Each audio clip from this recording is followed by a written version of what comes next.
ದೆಹಲಿಯ ಬಹುಕೋಟಿ ಅಬಕಾರಿ ಹಗರಣ ಆರೋಪ ಪ್ರಕರಣಕ್ಕೆ ಸಂಬಂಧಪಟ್ಟಂತೆ ಅರವಿಂದ್ ಕೇಜ್ರಿವಾಲ್ ಮಧ್ಯಂತರ ಜಾಮೀನು ಅಂತ್ಯವಾದ ಹಿನ್ನೆಲೆ ಮತ್ತೆ ತಿಹಾರ್ ಜೈಲಿಗೆ ಮರಳಿದ್ದಾರೆ ಸಿಎಂ ಅರವಿಂದ್ ಕೇಜ್ರಿವಾಲ್. ದೆಹಲಿಯ ಮುಖ್ಯಮಂತ್ರಿ ಅರವಿಂದ್ ಕೇಜ್ರಿವಾಲ್ ಅವರಿಗೆ ಜಾಮೀನು ಮಂಜೂರು ಮಾಡಲಾಗಿತ್ತು. ಮಧ್ಯಂತರ ಜಾಮೀನು ಅಂದ್ರೆ ಚುನಾವಣಾ ಚಟುವಟಿಕೆಗಳಲ್ಲಿ ಪ್ರಚಾರಗಳಲ್ಲಿ ತೊಡಗಿಕೊಳ್ಳಬಹುದು ಅಂತ, ಆದರೆ ಸಿಎಂ ಅಧಿಕಾರವನ್ನ ನಿಭಾಯಿಸುವಂತಿಲ್ಲ ಅಂತ ಷರತ್ತುಬದ್ಧ ಜಾಮೀನನ್ನ ಮಂಜೂರು ಮಾಡಲಾಗಿತ್ತು. ಅದು ಈಗ ಅಂತ್ಯ ಆಗಿದೆ.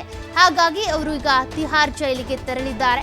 ಅರವಿಂದ್ ಕೇಜ್ರಿವಾಲ್ ಅವರನ್ನ ಜೈಲಿಗೆ ಕರೆದೊಯ್ದಿದ್ದಾರೆ ಪೊಲೀಸರು. ತಿಹಾರ್ ಜೈಲಿಗೆ ಮರಳುವ ಮುನ್ನ ರಾಜ್ಘಾಟ್ನ ಗಾಂಧಿ ಸಮಾಧಿಗೆ ನಮನವನ್ನ ಸಲ್ಲಿಕೆ ಮಾಡಿದ್ದಾರೆ.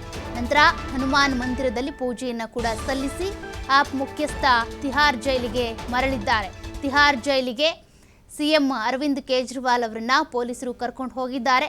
ಇಲ್ಲಿವರೆಗೂ ಕೂಡ ಚುನಾವಣಾ ಪ್ರಚಾರಗಳಲ್ಲಿ ಪಾಲ್ಗೊಳ್ಳೋದಕ್ಕೆ ಅಂತ ಅವರಿಗೆ ಮಧ್ಯಂತರ ಜಾಮೀನನ್ನು ಕೂಡ ಕೊಡಲಾಗಿತ್ತು. ಬಹುಕೋಟಿ ಹಗರಣದ ಆರೋಪವನ್ನು ಎದುರಿಸ್ತಾ ಇರುವಂತಹ ದೆಹಲಿ ಮುಖ್ಯಮಂತ್ರಿ ಅರವಿಂದ್ ಕೇಜ್ರಿವಾಲ್ ಅವರ ಮಧ್ಯಂತರ ಜಾಮೀನಿನ ಸಮಯ ಈಗ ಮುಗಿದಿದೆ. ಹಾಗಾಗಿ ಜೂನ್ 2ರವರೆಗೂ ಕೂಡ ಅವರಿಗೆ ಜಾಮೀನು ಮಂಜೂರು ಮಾಡಲಾಗಿತ್ತು. ಈಗ ಅವಧಿ ಮುಗ್ದಿರೋದ್ರಿಂದ ಅವರನ್ನ ಮತ್ತೆ ತಿಹಾರ್ ಜೈಲಿಗೆ ಪೊಲೀಸರು ಕರೆದೊಯ್ದಿದ್ದಾರೆ.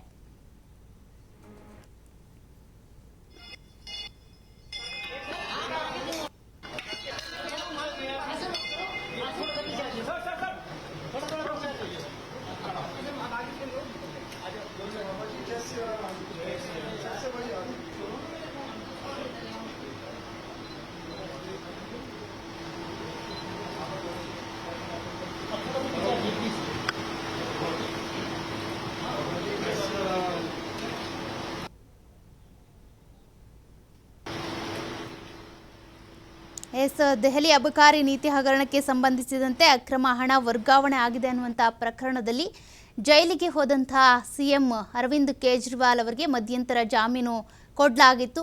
ಅದರ ಅವಧಿ ಈಗ ಮುಗ್ದಿದೆ. ಹಾಗಾಗಿ ಇವತ್ತು ಅವರು ದೇವಸ್ಥಾನಕ್ಕೆ ಹೋಗಿ ಅದೇ ರೀತಿಯಾಗಿ ರಾಜ್ಘಾಟ್ನಲ್ಲಿ ಗಾಂಧಿ ಸಮಾಧಿಗೆ ನಮನವನ್ನು ಕೂಡ ಸಲ್ಲಿಕೆ ಮಾಡಿ ದೇವಸ್ಥಾನಕ್ಕೂ ಹೋಗಿ ದೇವರ ದರ್ಶನವನ್ನು ಪಡ್ಕೊಂಡು ವಿಶೇಷ ಪೂಜೆ ಸಲ್ಲಿಕೆ ಮಾಡಿ ಈಗ ತಿಹಾರ್ ಜೈಲಿಗೆ ಪೊಲೀಸರವರನ್ನ ಕರ್ಕೊಂಡು ಹೋಗಿದ್ದಾರೆ.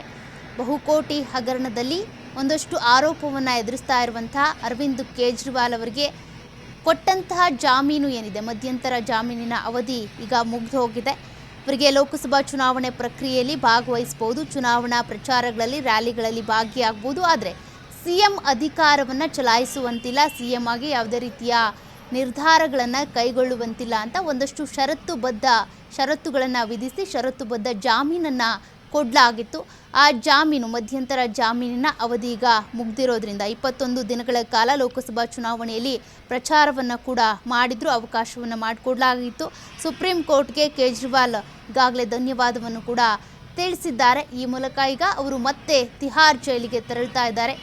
ಇದೆಲ್ಲ ಮುಗಿದ ಬಳಿಕ ಮಧ್ಯಂತರ ಜಾಮೀನಿನ ಅವಧಿ ಮುಗ್ದಿರೋದ್ರಿಂದ ಈ ಪ್ರಕರಣಕ್ಕೆ ಸಂಬಂಧಪಟ್ಟಂತೆ ಮತ್ತೆ ಈಗ ತನಿಖೆ ಇರ್ಬೋದು. ಅದೇ ರೀತಿಯಾಗಿ ಪ್ರಕರಣದಲ್ಲಿ ಇನ್ನೂ ಏನೆಲ್ಲ ಡೆವಲಪ್ಮೆಂಟ್ಸ್ ಆಗುತ್ತೆ ಅನ್ನೋದನ್ನು ಕೂಡ ಕಾದು ನೋಡಬೇಕು.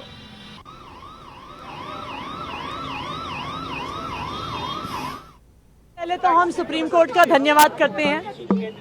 सुप्रीम कोर्ट का धन्यवाद करते हैं कि सुप्रीम कोर्ट ने इस देश के लोकतंत्र को बचाने के लिए अरविंद केजरीवाल जी को 21 दिन की अंतरिम जमानत दी। इस 21 दिन में अरविंद केजरीवाल जी ने पूरे इंडिया गठबंधन के लिए, ना सिर्फ आम आदमी पार्टी के लिए बल्कि इंडिया गठबंधन की सारी पार्टियों के लिए कैंपेन किया। क्यों? क्योंकि ये चुनाव आम आदमी पार्टी का नहीं था, ये चुनाव किसी एक पार्टी का नहीं था, ये चुनाव देश के लोकतंत्र और देश की तानाशाही, देश के लोकतंत्र को बचाने का और तानाशाही के खिलाफ लड़ने का चुनाव था। और जैसे हम न्यायालय का सम्मान करते हैं, न्यायपालिका का सम्मान करते हैं, और इसीलिए अरविंद केजरीवाल जी ने निर्धारित तारीख पर तिहाड़ जेल में सरेंडर किया। देखिए, सबसे पहले तो हम सुप्रीम कोर्ट का धन्यवाद करते हैं। सुप्रीम कोर्ट, माननीय सुप्रीम कोर्ट ने मुझे 21 दिन की मोहलत दी थी।